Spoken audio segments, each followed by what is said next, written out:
আমি জাস্ট প্রশ্ন করছি, এটা কি উত্তর না? আমি প্রশ্ন করছি, এটা উত্তর না। তার মানে হ্যাঁ, আমি আমি আমি এটা আমি তো বললাম এটা হাইপোথেটিক্যালি আমরা ধরে নেই দুইটা সিচুয়েশন। আমি দুইটা সিচুয়েশন ধরে নেই, যে দুইটা সিচুয়েশন, একটা সিচুয়েশনে আমি কথা বলছি, আমার কথা বলার আজকে হচ্ছে নরেন্দ্র মোদী স্ট্যাটাসটা নিয়ে কথা বলছি। আমি ধরে নিচ্ছি নরেন্দ্র মোদী যে ক্লেম করেছে, মানে whenever you are coming up with a claim you must come up with some supporting detail, right? চলেন আমরা দেখি ওনার আর্গুমেন্টে ঠিক এটা ইন্ডিয়াস ভিক্টরি। তার ইন্ডিয়াস ভিক্টরি যেহেতু ছিল, তার মানে পাকিস্তানের পক্ষে যারা ছিল, আমরা এখন যাদেরকে মুক্তিযুদ্ধের বিরোধী শক্তি, রাজাকার, আমরা পাকিস্তানের পক্ষে বলছি, আমরা এই যে ন্যারেটিভটা যাদের এগেইনস্টে যাচ্ছে, তার মানে ইন্ডিয়ার তাদের যে অবস্থানটা, তারা চায় না ইন্ডিয়া জিতুক, তো তার মানে অবস্থানটা তাদের সঠিক ছিল। এক নম্বর বিষয়, এটা হচ্ছে একটা সিনারিও।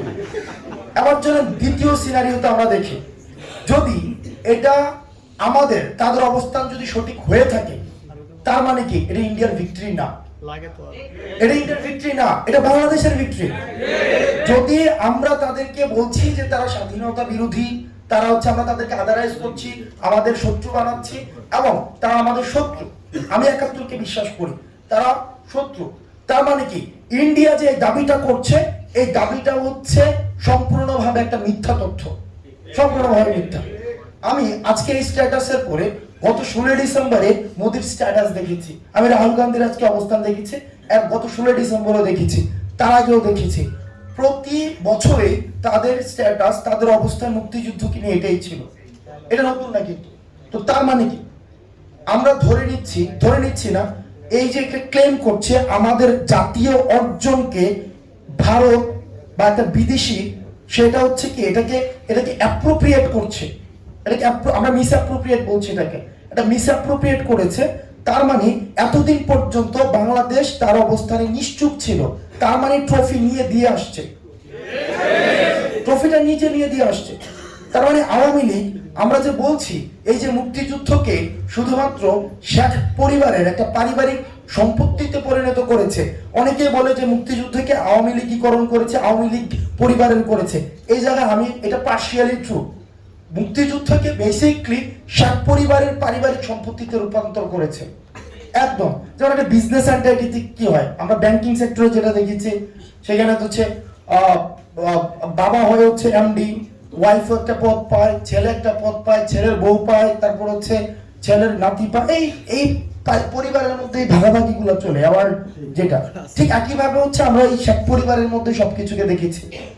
তো এতদিন পর্যন্ত এই যে আওয়ামী লীগের নিশ্চুপতা, আওয়ামী লীগ যে নিশ্চুপ ছিল, এই যে ক্লেম করতো যে ৭১টা হচ্ছে যে ভারত, এই বিজয়টা ভারত হচ্ছে এটাকে অন করে, এই পর্যন্ত কোনোদিন আমরা বিরোধী অবস্থানে আওয়ামী লীগকে পাই নাই, নেভার। যে এটা কখনোই বলে নাই যে না এই ৭১ এটা আমাদের অর্জন, তার মানে ৭১কে আমাদের করতে আমরা ব্যর্থ হয়েছি। ৭১ যেটা আমাদের, এটা বাংলাদেশের, এই ক্লেমটা আমরা করতে ব্যর্থ হয়েছি। আমরা হচ্ছে এক ধরনের ওই যে দুধভাত খেলোয়াড়ের মতো ওই যে মনে মনে খুশি হইতাম, কিন্তু ইন্টারন্যাশনালি বা ইন্ডিয়ান যে ন্যারেটিভটা প্রতিষ্ঠিত হয়েছে যে এটা হচ্ছে ভারত পাকিস্তান যুদ্ধ, এই বিষয়ে আমরা এখনো পর্যন্ত কোনো ধরনের কনস্ট্রাকটিভ, কোনো ধরনের ডিবাগ আমরা স্টেট পর্যায় থেকে আমরা দেখি নাই। তার মানে আওয়ামী লীগ নিজে হাতে এই কাজটা করে আসছে। তারপর দেখেন ৭১ পরবর্তীতে যে ইন্দিরা গান্ধী আমাদের দেশে আমাদের কিছুদিন ফোর্স ডিপ্লয় করে রাখছে, আমাদের পরবর্তী ব্যর্থতাটা কি? আমাদের পরবর্তী ব্যর্থতা হচ্ছে আমরা দেশের মধ্যে আমরা একটা কমিউনিটি হয়ে উঠতে পারি নাই, দেশের মধ্যে আমরা একটা কমিউনিটি হয়ে উঠতে পারি নাই, এবং আমরা বাউন্ডারির বাইরে আমরা একটা সিভিলাইজেশনের ধারণাটা আমরা প্রচার করতে পারি নাই। ইন্ডিয়া কি করেছে? ইন্ডিয়া কিন্তু চিন্তা করছে বিয়ন্ড দ্য বাউন্ডারি। আর আমরা ডিভিসিভ পলিটিক্সে শুধুমাত্র নিজেদের মধ্যেই হচ্ছে আমরা হচ্ছে সবসময় এক ধরনের কনফ্লিক্টের মধ্যে ছিলাম। সবসময় আমাদের পুরো ফোকাস ছিল ইনল্যান্ডে, আমাদের শুধুমাত্র বাউন্ডারির ভিতরে, বাইরে কিন্তু অর্থাৎ আমাদের গ্লোবাল পলিটিক্সে আমাদের বাংলাদেশকে আমরা লোকেট করতে পারি নাই, আজকে পর্যন্ত পারি নাই, এখন পর্যন্ত পারি নাই। একাত্তর পরবর্তী সময়ে যখন আমাদের এই মুক্তিযুদ্ধের ধারণাটা পশ্চিমবঙ্গের দিকেও যাওয়া শুরু করলো, পশ্চিমবঙ্গে যেন সেটা ওয়াইড স্প্রেড না হইতে পারে, সেজন্য ইন্দিরা গান্ধী কি করলো, যে এখানে হচ্ছে ফোর্স ডিপ্লয় করলো।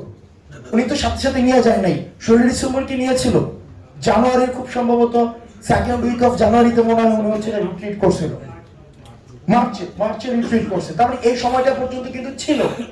তখন শেখ মুজিব ইন্দিরা গান্ধীকে নিশ্চয়তা দিল যে না, আমরা এই যে আমাদের একটা আইডিয়া ক্রিয়েট হয়েছে, আমরা সবাই হচ্ছে একটা কমিউনিটি হয়ে উঠবো, এই ধারণাটা আমরা বাউন্ডারির বাইরে যাইতে দিব না, আমরা সেটাকে পশ্চিমবঙ্গে যাইতে দিব না, যেটা হিস্ট্রিক্যালি যে ল্যান্ড হচ্ছে আমাদের, যাদের সাথে আমাদের কালচারাল অ্যাটাচমেন্ট রয়েছে, যে মানুষগুলো হচ্ছে আমাদের, আমরা হচ্ছে কি হিমালয় থেকে এই যে বে পর্যন্ত এই ল্যান্ড কিন্তু আমাদের, আমাদের এই সিভিলাইজেশনের আমাদের। তার মানে শেখ মুজিব কি করেছে, আমাদের এই যে সিভিলাইজেশন হয়ে ওঠার যে ধারণাটা, এটাকে ব্র্যাকেট বন্দি করেছে।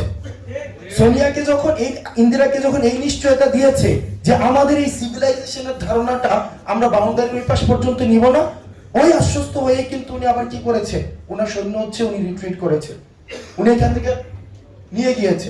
তো তার মানে এই যে আমরা না উঠতে পারলাম কমিউনিটি হয়ে আমাদের নিজেদের মধ্যে, আবার না উঠতে পারলাম দেশের বাইরে একটা সিভিলাইজেশনের ধারণা নিয়ে, আমরা সব সময় একটা ডিভিসিভ পলিটিক্স এর মধ্যে ছিলাম, অলওয়েজ, একদম সব সময় আমাদের একটা ডিভিসিভ পলিটিক্স ছিল।